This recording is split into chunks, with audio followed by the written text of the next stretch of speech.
एक बार की बात है, एक रियासत के मंत्री ने राजा को अपनी बेटी के विवाह समारोह में निमंत्रण किया। जब राजा अपने परिवार के साथ विवाह समारोह में पहुंचा, तो मंत्री उन्हें सम्मान पूर्वक विशिष्ट आसन पर बैठाने ले गए। तो मंत्री यह देखकर बहुत लज्जित हुआ कि एक सफाई कर्मी वहां बैठा हुआ था। उसने सफाई कर्मी को सभी के सामने वहां से उठा फेंका और उसे बहुत डांटा। सफाई कर्मी ने बहुत अपमानित महसूस किया और बदला लेने के लिए योजना बनाने लगा। अगले दिन सुबह हुआ, जब वह राजा का कक्ष साफ कर रहा था, तभी वह जानबूझकर बड़बड़ाया। राजा कितने नादान हैं, उन्हें यह पता ही नहीं कि रानी और मंत्री के बीच क्या चल रहा है। राजा आधी नींद में था। यह क्या बकवास कर रहे हो? उसने पूछा। महाराज, मैं पूरी रात सो नहीं पाया हूँ, मैं तो नींद में बड़बड़ा रहा था, सफाई कर्मी जवाब में बोला। हालांकि उसकी बात सुनकर राजा के मन में संदेह के बीज पड़ गए थे। राजा अब मंत्री से चिढ़ने लगा और समय समय पर अपमानित करने लगा। एक दिन तो उसने द्वारपालों से यह तक कह दिया कि वे मंत्री को महल में घुसने न दें। अब मुझे उसे दोबारा प्रसन्न करना होगा, तभी वह राजा की निगाह में मेरा सम्मान दोबारा दिला सकता है। मंत्री ने सोचा।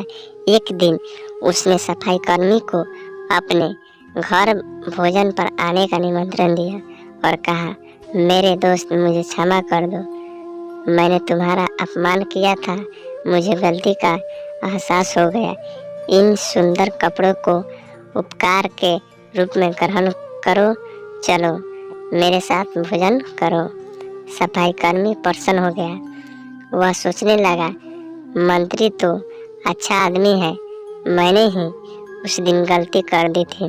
अब सफाई कर्मी प्रसन्न था और प्रयास करने लगा कि मंत्री के बारे में राजा की धारणा बदल जाए। एक बार जब वह राजा के कक्ष में गया तो राजा सो रहा था। वह बड़बड़ाने लगा, अरे, राजा का तो दासी के साथ प्रेम संबंध है, बड़ी लज्जा की बात है।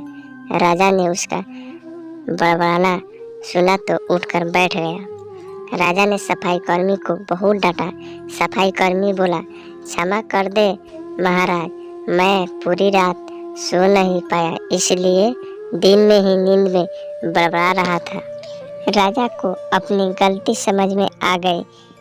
इस तरह की अफवाह के चक्कर में आकर उसने अपने बहुत अच्छे सलाहकार की अनदेखी शुरू कर दी थी। राजा ने मंत्री को बुलाया और दोनों फिर से मित्र बन गए। मंत्री राजा के व्यवहार से बहुत चकित था, लेकिन कुछ विचार करने के बाद उसे समझ में आ गया कि सफाई कर्मी ही इसके लिए जिम्मेदार हो सकता है।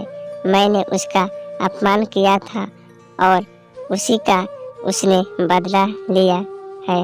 तो यह कहानी आपको कैसा लगा? चैनल पर नए हो तो सब्सक्राइब कर लीजिए और वीडियो को लाइक कर दीजिए और अपना राय कमेंट में ज़रूर दीजिएगा।